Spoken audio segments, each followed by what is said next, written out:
কালীপুজোতে অপ্রীতিকর ঘটনা এড়াতে পুলিশ প্রশাসনের পক্ষ থেকে পুজো কমিটিগুলিকে নিয়ে এক প্রশাসনিক সভার আয়োজন করা হয়। রবিবার আরামবাগের পুজো কমিটিগুলিকে নিয়ে থানায় সভা করেন আরামবাগের এসডিপিও সুপ্রভাত চক্রবর্তী ও আরামবাগ থানার আইসি রাকেশ। সমন্বয় বৈঠক ছিল আমাদের আরামবাগ থানার পক্ষ থেকে। 379টা পুজো হচ্ছে টোটাল আরামবাগ থানার অন্তর্গত, এবং তাদের প্রতিনিধিদেরকে আমরা আহ্বান জানাই এবং বিভিন্ন জিনিসে এবং যেগুলো পালন করা যাবে, ভলেন্টিয়ার রাখা, ছোটো ছোটো জিনিসগুলো খেয়াল রাখতে বলা। আসান অ্যাপ আপনারা ওই গুগল প্লে স্টোরে গেলে আসান অ্যাপ পেয়ে যাবেন, ওটা ডাউনলোড করলেই আপনারা পারমিশনও পেয়ে যাবেন। ইলেকট্রিসিটি, ফায়ার সব আলাদা করে ঘর আছে, না বুঝতে পারলে চিরঞ্জিত বাবু আছে আমাদের থানার অফিসার, এখানে গেলে আপনাকে বুঝিয়ে দেবে কীভাবে পারমিশন দিতে হবে। এই বছর সব অনলাইন হচ্ছে, অফলাইন কিছু নেই। ইলেকট্রিসিটি ডিপার্টমেন্টের আরও কিছু বলার নেই, তাও আমি দু এক কথা বলার জন্য অনুরোধ করছি। অন্যদিকে গোঘাট থানায় শতাধিক পুজো কমিটির সদস্যদের নিয়ে এই আলোচনা সভার আয়োজন করা হয়। উপস্থিত ছিলেন গোঘাট থানার আইসি মধুসূদন পাল, গোঘাট 1 নম্বর পঞ্চায়েতের সমিতির সহ সভাপতি নারায়ণ চন্দ্র পাঁজা।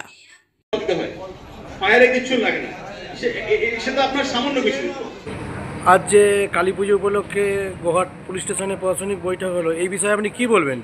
দেখুন, আপনারা দেখতে পাচ্ছেন যে আমাদের মাননীয় মুখ্যমন্ত্রী মাননীয় মমতা বন্দ্যোপাধ্যায় হিন্দু বা মুসলিমদের যে কোনো অনুষ্ঠান সুশৃঙ্খল পরিবেশের মাধ্যমে তারা যাতে আনন্দ উপভোগ করতে পারে সাধারণ মানুষ, সেখানে কোনো বিশৃঙ্খলার পরিবেশ যাতে না সৃষ্টি হয়, সেই জন্য প্রশাসনিকভাবে যে উৎসবে যারা অংশগ্রহণ করে তাদের কিন্তু সেই ক্লাবগুলোকে এখানে আমন্ত্রণ করে।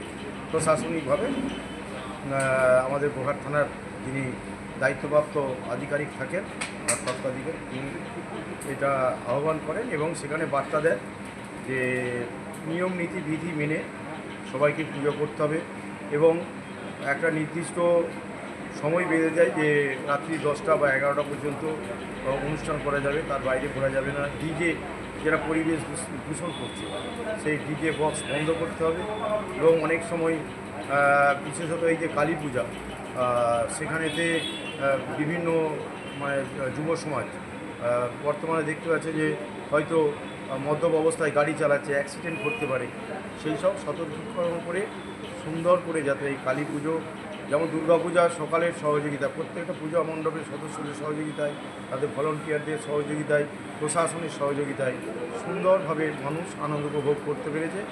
ঠিক তেমনি এই কালী পুজোও যাতে সবাই সুষ্ঠুভাবে সুশৃঙ্খল পরিবেশের মধ্য দিয়ে সুসম্পন্ন করতে পারে, সেই বার্তা আমাদের গোঘাট থানা বড়বাবুর সময় আমাদের ফায়ার ব্রিগেড, বিদ্যুৎ দপ্তরের আধিকারিক সহ আমরা জনপ্রতিনিধিদের উপস্থিত থেকে সেই বার্তাটাই দিই। এখানে তো এসেছিল প্রচুর ক্লাব, কেমন সাড়া পেলেন? প্রত্যেকেই ছোটো ছোটো যে ক্লাবগুলো আছে ছোট্ট প্রতিমা তুলে পাড়াগতভাবে পুজো করে, ওরা বলছিল যে আমরা পারমিশন না করালে কি অসুবিধা আছে। তো সেখানে দেখুন, পারমিশন যদি করায় পুলিশের একটা দায়বদ্ধতা থাকে, তো সেখানে যদি কোনো দুর্ঘটনা ঘটে সেখানে কিন্তু পুলিশেরও দায়বদ্ধতা থাকে এবং তারা একটা ভরসা পায় যে আমাদের পূজা আমরা সুষ্ঠুভাবে সুসম্পন্ন করব, প্রশাসন আমাদের সহযোগিতা করবে। আপনার পরিচয়? আমার পরিচয় পঞ্চায়েত সমিতির সহকারী সভাপতি, গোঘাট 1 নম্বর পঞ্চায়েত সমিতি সহকারী সভাপতি। নিউনুর সোফা সেন্টার, এখানে সমস্ত রকম সোফা পাইকারি ও রিটেলে বিক্রয় করা হয়। সমস্ত সোফা নিজস্ব কারখানায় তৈরি করা হয়। প্রোপাইটার হানিফ হোসেন খাঁ ও রুহুল হোসেন খাঁ, বড়ডোঙ্গল হাটতলা সিনেমা হলের সন্নিকটে, হুগলি। যোগাযোগ 7797170093 এবং 9382003105।